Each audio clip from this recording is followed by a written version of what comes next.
Snackable, a few-minute podcast from Self-Access Center and VR Lab, Campus YMX Ecatepec. Have you ever wondered how many times you open the fridge a day, hoping to find something tasty and quick to eat? Picture how your English will be if you ate it in bites. Keep it simple, keep it short, keep it. Snackable, a place where broken English is welcome.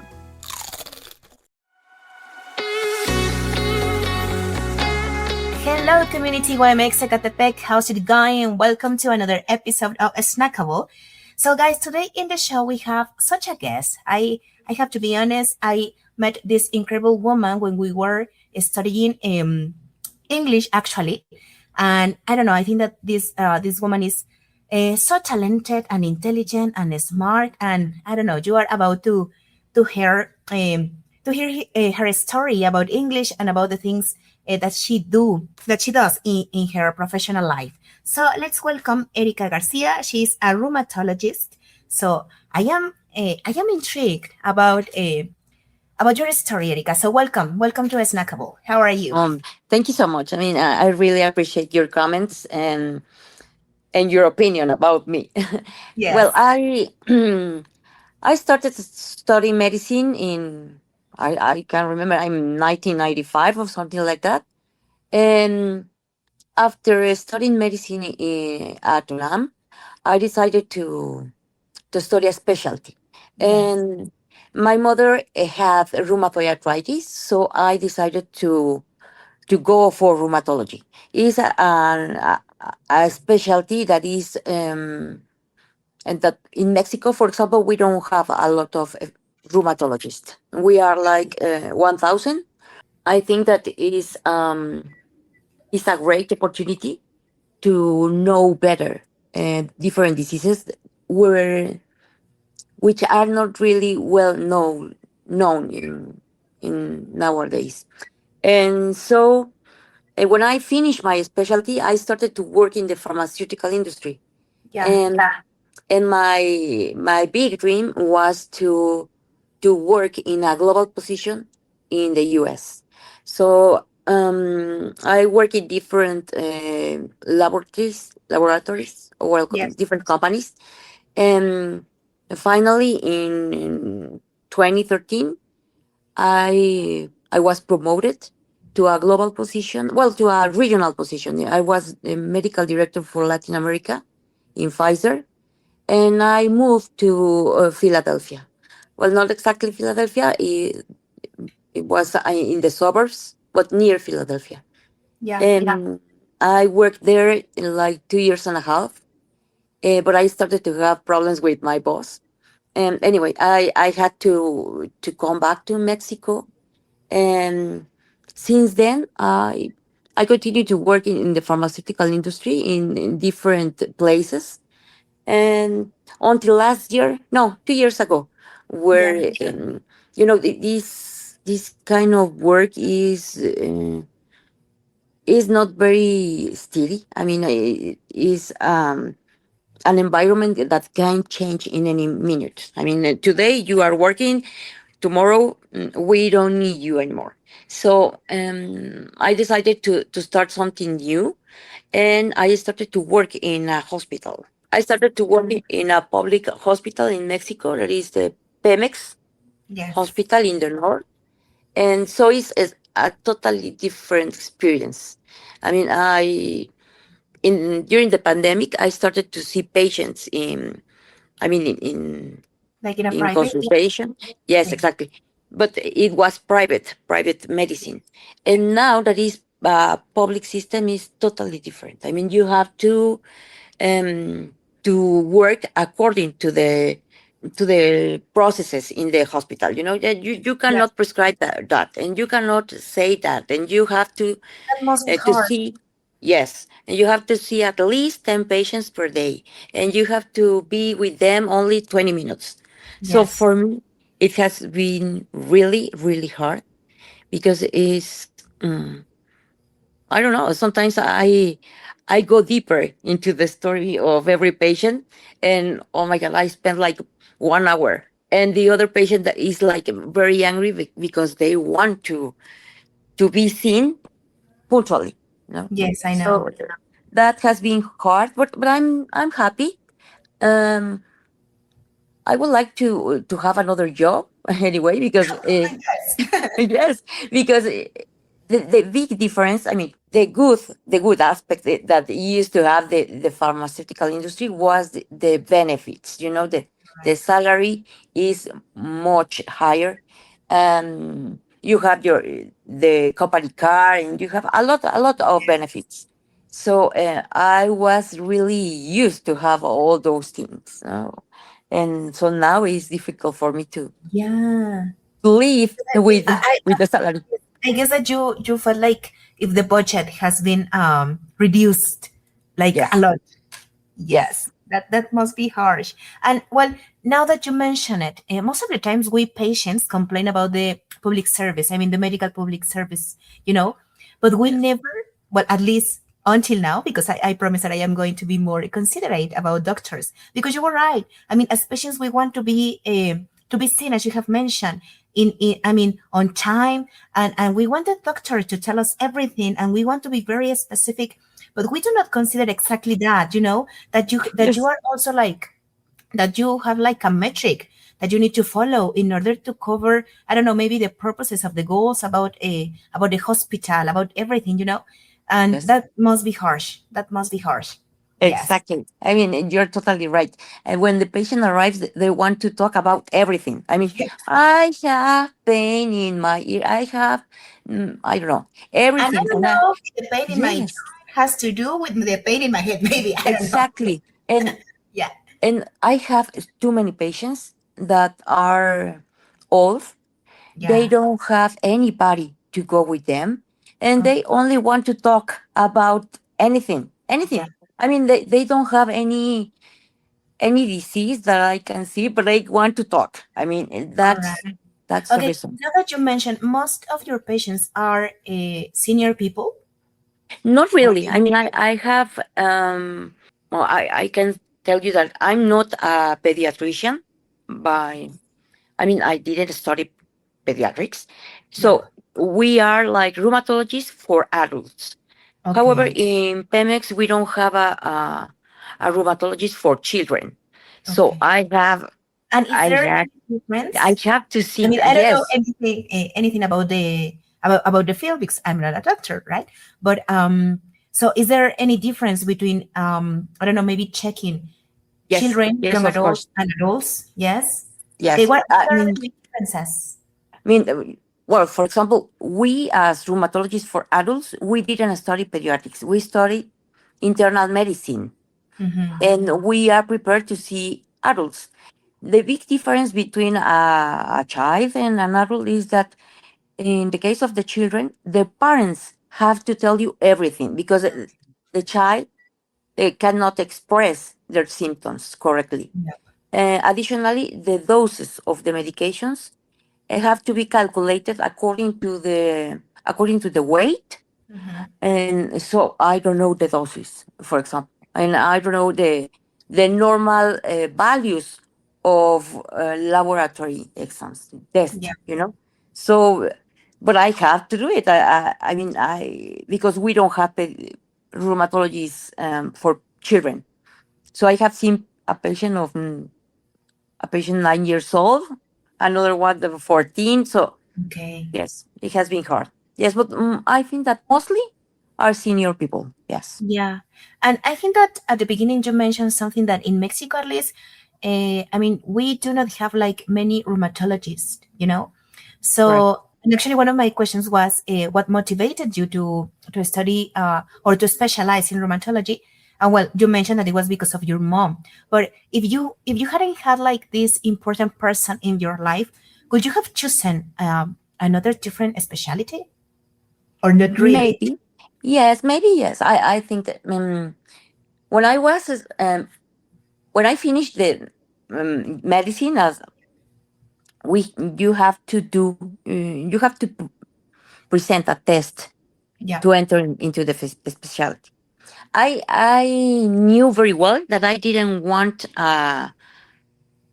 surgery, or I Okay. didn't want gynecologist. No, because I don't like the way they treat the patients. I mean, Okay. I don't want to talk bad about any of my Yeah. colleagues, but I don't like that. I really like to see the patient as a whole. I mean, to see um, not only your joints or something like that. No, I want to analyze what is happening to you, to your body, right? Yes. So, and when I was studying internal medicine, because you have to study 2 years of internal medicine, and then you can decide if you are going to study a subspecialty or not. I mean, you Mhm. can complete the internal medicine physician, or you can choose a subspecialty. So Yes. I didn't know. I didn't know. I mean, you have like 30 days to decide, and I decided that the last day. I mean, the last day, Okay. I decided yes, I want rheumatology. I wanted also neurology or endocrinology, but Yes. at the end, um, I think that it was a big influence, Yeah. the disease of my mother. Yes. Yes. Yeah. I can feel you. So, what has been one of the most challenging moments in your professional journey? Mm. I don't know. Has there been I don't know, maybe a case or a patient that you say, oh my gosh, I this really impacted me, or I don't know, just something in me. Yes, I don't know. Like, for example, when I was in the social service, I went to a very small town in Querétaro. Um, I mean, it's far away from San Juan del Rio. It's far away from everybody.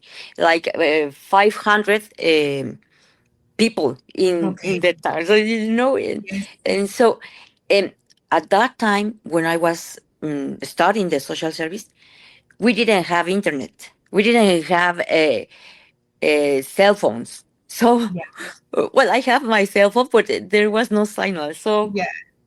when a patient arrives, I was like, oh my god, and what is this? And I remember that I just said to the patient, wait a moment, and I went running to my room and to see a book, Okay. and it was really difficult, the social service. Mm, and then sometimes the people went to visit me for their animals. I mean, they went with with their with their with their sheep or with Okay. um their pig, and oh, doctor, I don't know, my sheep cannot pee, and I was like, oh my god, and what I'm going to do with your sheep? I mean, it's Yeah. impossible because I don't see animals, but Exactly. Yeah. it was really common. I mean, in the social service, and then I remembered another another time when I moved to the U.S. Okay.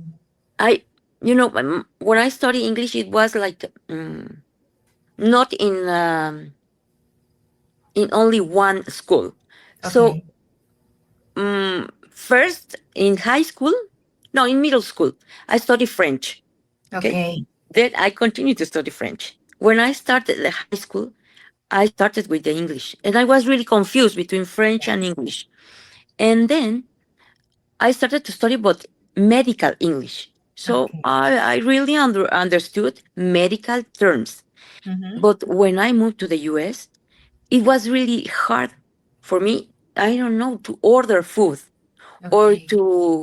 uh, to ask for a taxi, something like that, It was because like the other way around because we normally started with the exactly, general English and now we specialize in the exactly, technician or yes, yes, yes, yes, the yes, technical English. and Yes. that was really difficult. And I was like very embarrassed because I said, "Oh my God, I can understand. I don't know, a presentation by an international speaker about rheumatology, but I cannot say what I want when I go to a restaurant, you know?" Yes, Yeah. Oh my gosh, that's interesting. And how was it? I mean, you learned first French, all right? yes, French, Okay. And was it difficult to get rid of the accent? Because I know, I mean, the accent, the French accent is quite different, you know? yes, And I don't know, sometimes it is hard to really be switching between accents and, I don't know, grammatical rules and whatever each yes. language has, Yes, you know? and everything is mixed in your mind. Your I mean, brain. oh my God! But I didn't finish French until the last level. I mean, I'm like intermediate level. Yeah. So, and then I started English. And when I wanted to s- to restart French, it was impossible. I mean, it was like, oh my god, I cannot say, because when I had an oral test, I started to mix everything, Yeah. Spanish with English and French. Yes, Yes, exactly. so it's difficult. Yeah, Yes, it is harsh. I mean, I guess that inside our brain, the process is about identifying or saying that if you are speaking French or English, I don't know, just sometimes you get your wires crossed, between yes.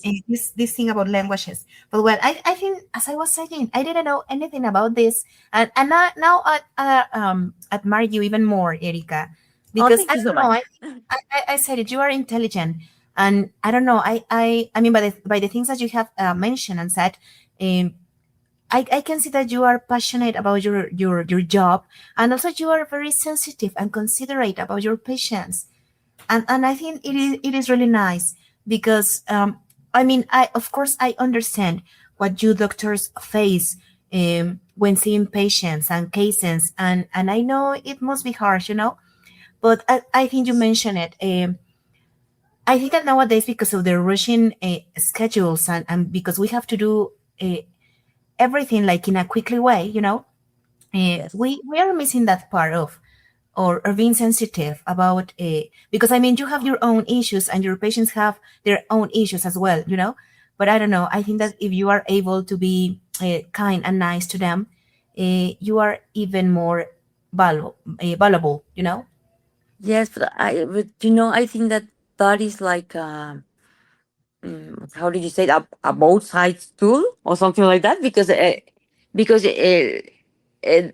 I see that most of my patients are really grateful, because they told me, "Oh my God, I have never been treated by a doctor like you. They never explore.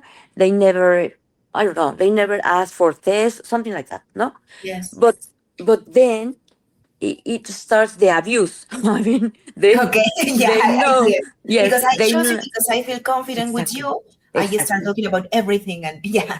Exactly. They know that I'm a kind person, and they start. Yeah. Oh my God, you can tell, no, you can give me that, and you can give me that, and you can give me, and they started to ask for things that are out of the process in Exactly, payments. yes. Yes. Okay, So okay. so I have had problems because of that. Okay. Well, you work Angry it because to yes, yeah, I told my boss, well, it's impossible. I try to give um my best, well, the best treatment to the yeah, patients, and I receive complaints because I don't see them punctually, or well, on time, right? yeah. And I was like, no, no, no, I'm very angry. I will quit, but no, I'm still there.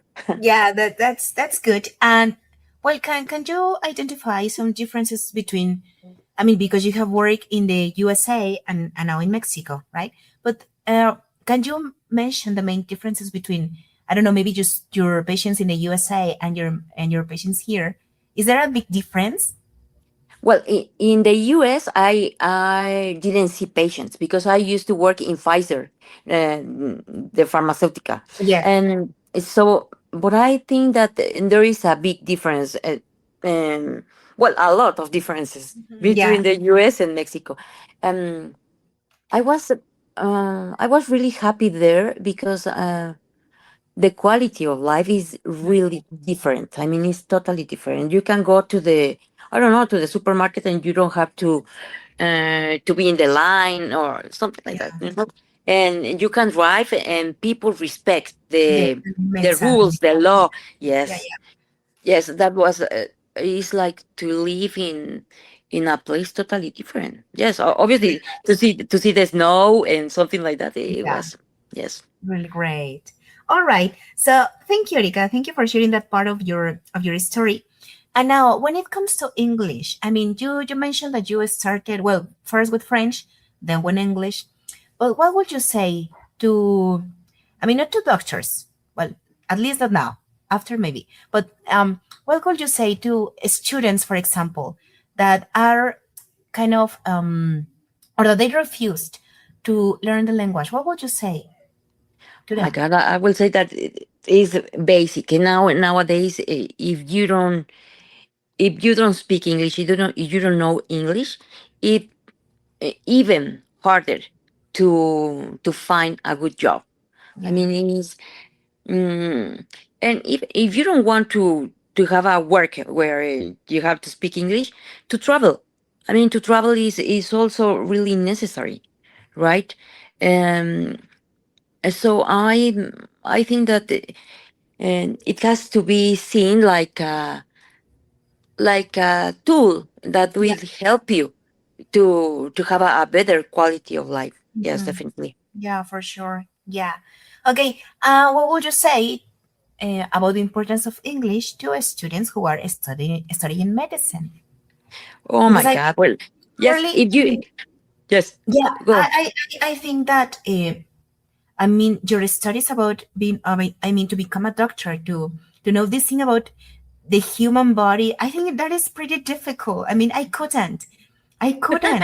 So Yes. despite the fact, and because of you have to learn a lot of things, it is like, come on, I also have to learn a new language. So what would you say to, I mean, in order to manage your times and your priorities and your health as well? Because I think that you doctors are like very stressed and you have to make decisions like in the blink of an eye, you have to decide.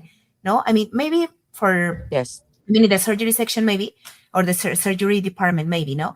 But I mean, some of you have the time to process, to analyze the cases, the situations, and so on. But I mean, how would you do it? Yeah, I mean, I think that now I mean, the new generations have changed a lot. Well, at least among physicians, right?